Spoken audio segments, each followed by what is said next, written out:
안녕하세요. 대끼리는 이렇게 말했다의 대끼리 인사 올립니다.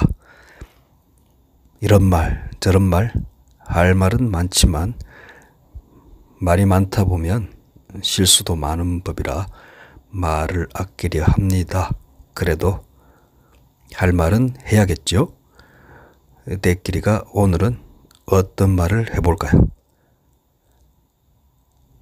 영원한 것은 없다고 배우면서도 우리는 우리의 사소한 일상을 영원불멸의 확고히 고정된 전부로 알고 살아갑니다.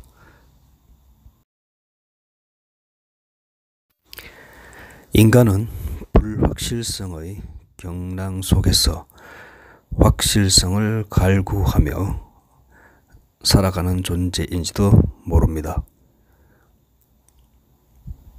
최근 코로나의 역습은 인간이 추구하던 확실성을 향한 신화를 송두리째 흔들고 있습니다. 사실 인류는 세상 만물이 돌고 돈다는 자연의 진리를 오래전부터 배워왔습니다. 하늘의 뜻에 따라 몸과 마음을 맡기고 살아가는 가르침을 배우고 따라왔던 것입니다. 그러나 직선론적인 세계관과 탐욕스러운 자본주의가 유입되고 기술 문명의 발전에 따른 산업화 등의 영향으로 우리는 진리로부터 멀어지고 눈 멀고 귀 멀어 오만해졌습니다. 그래서 계절이 순환하고 달이 차고 기우는 이치를 점점 잊고 살아가는 것 같습니다. 어쩌면 지금 지구는 간빙기의 끝자락에 서 있습니다. 8천여 년 이전 세계 최초이며 최고의 문명을 꽃피웠으나 간빙기의 도래로 문명은 쇠퇴하고 대륙의 패권을 한족에게 빼앗긴 채 점점 반도에 갇히게 된 우리 민족의 굴곡진 영역의 역사도 지구라는 행성의 우주 속에서의 미세한 움직임과 무관하지 않을 것입니다.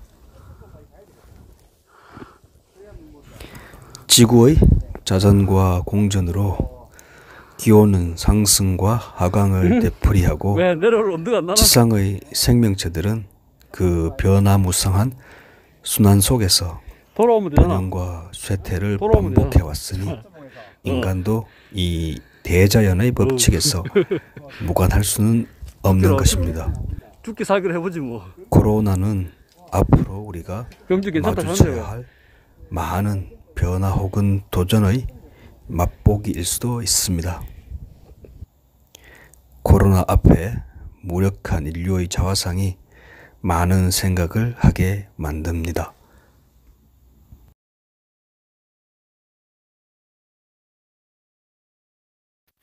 자, 오늘은 지난 겨울 산행의 추억, 마지막 회로 덕유산은 흐른다를 소개하겠습니다. 겨울의 끝자락에 서 있던 게 어제 같은데 계절은 벌써 여름의 턱밑까지 차올랐습니다. 덕유산은 눈과 물의 왕국입니다. 반은 물이고 반은 산이 아닌가 합니다. 눈과 물이라는 두 마리 토끼를 다 잡겠다는 욕심으로 덕유산을 찾았으나 아쉽게도 갑자기 따뜻해진 날씨로 눈 구경은 못했습니다. 아이젠을 신었다 벗었다를 반복하며 질척이는 산길을 오르는 수고만 더했던 것입니다.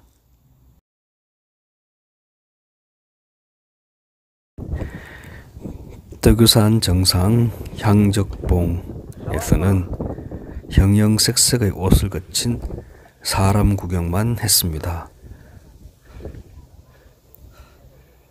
덕유산 정상은 사람으로 때 아닌 단풍이 들었습니다.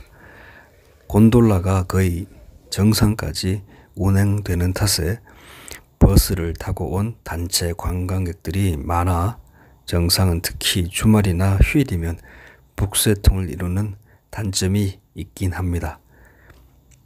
대신 무주구천 등의 청량한 물소리에 귀를 씻고 마음을 닦을 수 있어서 행복했던 시간들이었습니다.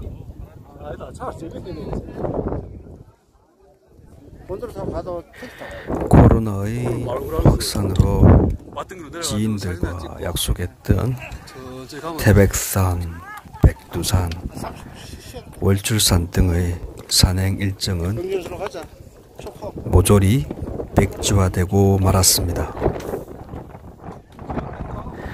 코로나 사태가 진정 국면에 접어든다면 산과 하나가 되는 즐거움을 얼른 되찾고 싶습니다. 5월 초순 전까지는 당장 월출산이라도 혼자서 올라가 보고 싶습니다. 더위가 싫어도 너무 싫은 대끼리는 날 더워지기 전에 등산이며 자전거 타기를 실컷 즐겨볼까 합니다. 사실 월출산은 몇 년 전 일기예보를 확인하지 않고 혼자 갔다가 비가 내리는 바람에 그저 멀리서 바라만 보고는 영암 지역을 목적 없이 돌아다니다가 그냥 아쉬움만 남긴 채 돌아온 기억이 두고두고 어서 가자, 다시 가자 등을 떠밀고 있습니다. 산과 바다를 동시에 다 누릴 수 있다고 하는 월출산을 가까운 시일 내에 꼭 가보고 싶습니다. 눈과 물의 나라 덕유산은 흐릅니다. 그리고 세월도 흐릅니다. 산은 언제나 그대로인데 산을 찾는 사람들은 세월에 실려 떠내려가며 자꾸 늙어만 갑니다. 언젠가는 누구에게나 너무 늙어서 산에도 못 가는 그런 슬픈 날이 오겠지만 미리 누워서 걱정하는 것은 바보짓이 아닌가 합니다. 차라리 훌훌 털고 산을 다니며 살아있음을 만끽해야겠습니다. 코로나로 어려운 이 시기에 모두 무탈하시고 무제한으로 행복한 나날 되십시오. 이상 대끼리는 이렇게 말했다의 대끼리가 말했습니다.